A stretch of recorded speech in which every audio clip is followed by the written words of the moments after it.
لِيَبْلُوَكُمْ أَيُّكُمْ أَحْسَنُ عَمَلًا. یہ ایمان کی ابتدا کے ابتدا یبتلی آزمانا.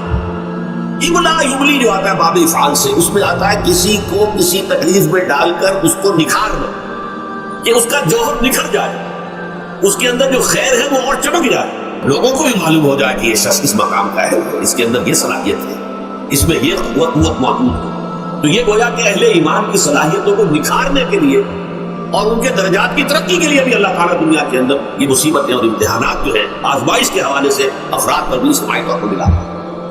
اور ایک اس کا اور بھی ہے، اہل ایمان پر اس طرح کے ابتلا و آزمائش کی ایک نوعیت اور بھی ہے، اور وہ یہ ہے کہ جو بھی آپ سے غیر ارادی طور پر یا یہ کہ آپ نے کوئی گناہ ارادی طور پر بھی کر لیا، اللہ تعالیٰ اس کی سزا اسی دنیا میں دے کر آخرت کی سزا سے محفوظ کر دے. گویا کہ اس سے بڑا خیر کیا ہوگا؟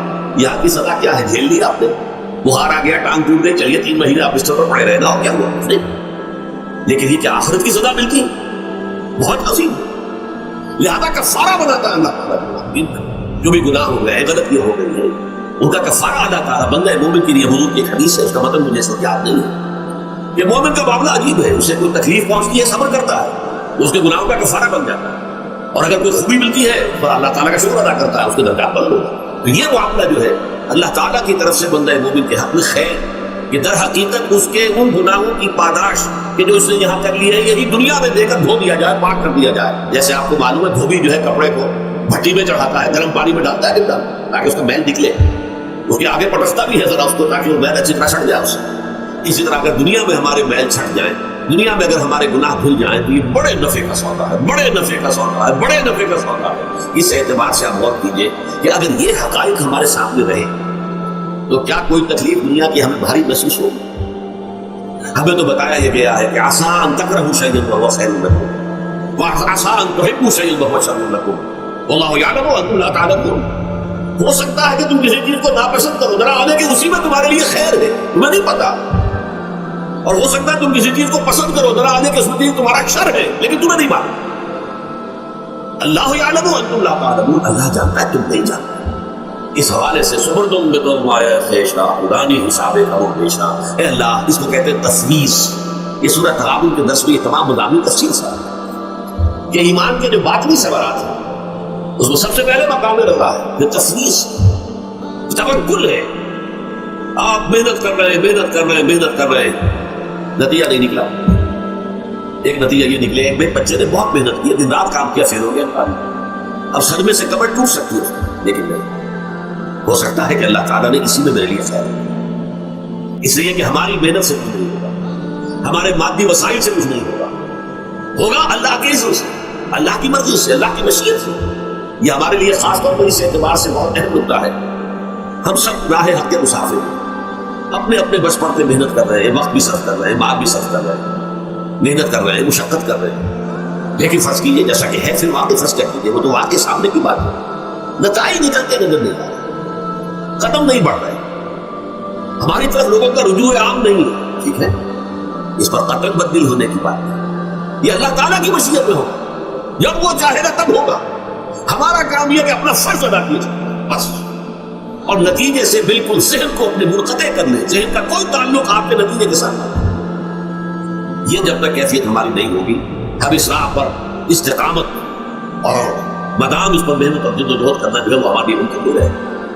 اس کے لیے میں اگر آپ کے سامنے رکھوں معاملہ کہ حضور صلی اللہ علیہ وسلم کے جو پہلے 10 برس ہیں، جب سے آپ کو آغاز ہوا ہے وحی کا، اس کے بعد سے پہلے 10 برس دن رات کی محنت، شدید مشقت، یہاں تک کہ اللہ بھی روک رہا ہے نبی آپ اپنے آپ کو ہلاک کر لیں، لعلک باخع نفسک الا یکونوا مؤمنین، کیا آپ اپنے آپ کو صدمے میں ہلاک کر لیں گے ایمان نہیں لا؟ اس قدر صدمہ. لیکن اس کے ساتھ یہ ہے، یہ نہیں ہے کہ نتیجہ نہیں نکل رہا تو کام چھوڑ کے بیٹھ جاتے ہیں. نتیجہ نہ نکلے تو حضرت نوح علیہ السلام کی عمر بھی اگر حضور کی ہوتی 950 برس میں حضور دعوت دیتے تھے، آپ کا کام تھا، آپ کا فصل. حضرت نوح علیہ السلام بھی تو آخر اللہ کے بندے تھے، اللہ کے رسول تھے، 950 برس تک دعوت دی. وَلَبِثَ فِيهِمْ أَلْفَ سَنَةٍ إِلَّا 50 عَامًا.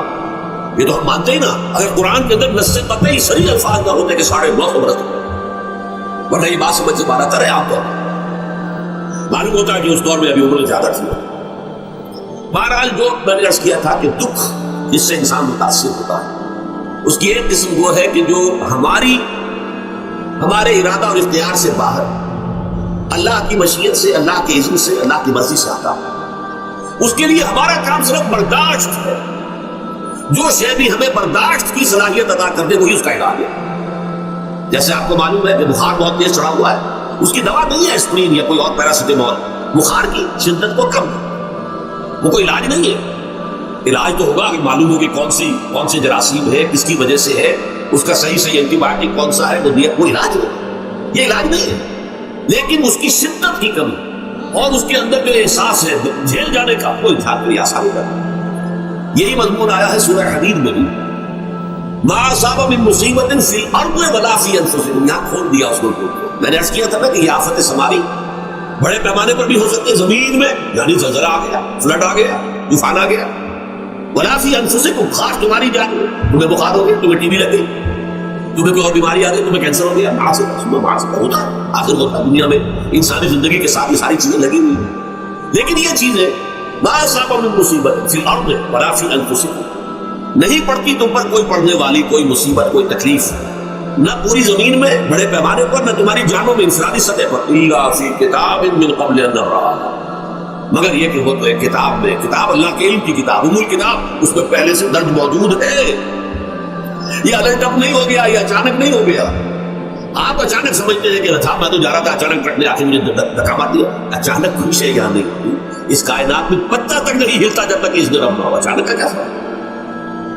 در حقیقت جو ہوتا ہے وہ اللہ تعالیٰ کے علم میں پہلے سے، علم کامل، ما کان وما یکون، جو کچھ ہوا جو کچھ ہوگا، مستقبل، ماضی، کل کا کل آنے والی میں اللہ کے علم میں، لہذا یہاں اچانک کچھ نہیں ہوتا، جو بھی آیا ہے اللہ کے ہاتھ سے، اور یہ پہلے سے اللہ کے علم کے اندر موجود تھا، لکھا ہوا تھا، الا فی کتاب من قبل ان نبرأها، ان ذلک علی اللہ یسیر، یہ تمہیں تو مشکل نظر آئے گا لیکن اللہ پر بڑا آسان ہے، اللہ کا علم کامل، ما کانا ما یکون کو عادی ہو، لکہ لا تاسوا علی ما فاتکم، تاکہ تم افسوس نہ کیا کرو ان چیزوں پر جو تم سے چھوٹ جائے، جاتی رہے، چھن جائے۔ کوئی موقع تھا ہاتھ سے نکل گیا، کوئی دولت تھی اس پر ڈاکہ پڑ گیا، کوئی اور مصیبت ہے وہ آ گئی، کوئی عزیز فوت ہو گیا، اکلوتا بیٹا تھا فوت ہو گیا، وغیرہ۔ ما فاتکم، فات سے ہی فوتیدگی ہے نا، جو شے بھی نکل جائے، چلی جائے، ہاتھ سے جاتی رہے، چاہے وہ کوئی آپ کا عزیز تھا جو فوت ہو گیا تو آپ کے ہاتھ سے نکل گیا، یا کوئی مال تھا جو آپ کے قبضے سے نکل گیا، ڈاکہ پڑ گیا، چوری ہو گئی، نقصان ہو گیا کاروبار میں بہت بڑا، اس پر افسوس نہ کیا۔ اگر افسوس کرو گے تو اس کا مطلب کیا ہوگا کہ تمہیں اللہ پر اعتماد نہیں، یا تم سمجھتے ہو کہ اللہ کے سوا بھی کوئی ہے جو یہ کام کر سکتا؟ کائنات میں تو ایک ہی کی مرضی چلتی ہے، وہ ہے اللہ۔ لہذا اگرچہ وہ کسی کے ذریعے سے تکلیف آپ کو پہنچی ہے، کسی نے آپ کو پتھر مارا ہے، وہ پتھر ہو سکتا ہے آپ کو نہ لگتا، لگ گیا ہے تو اللہ کے فیصلے سے لگا ہے، اس کا باپ بھی نہیں پتھر مار سکتا آپ کو اگر اللہ کا اذن نہ ہو۔ لہذا آپ پتھر مارنے والے کو بھی مجرم سمجھیے، ٹھیک ہے، اسے بھی قصاص لینے کا آپ کو حق ہے، لیکن یہ جان لیجیے کہ جو آیا ہے پتھر وہ اذن رب سے آیا۔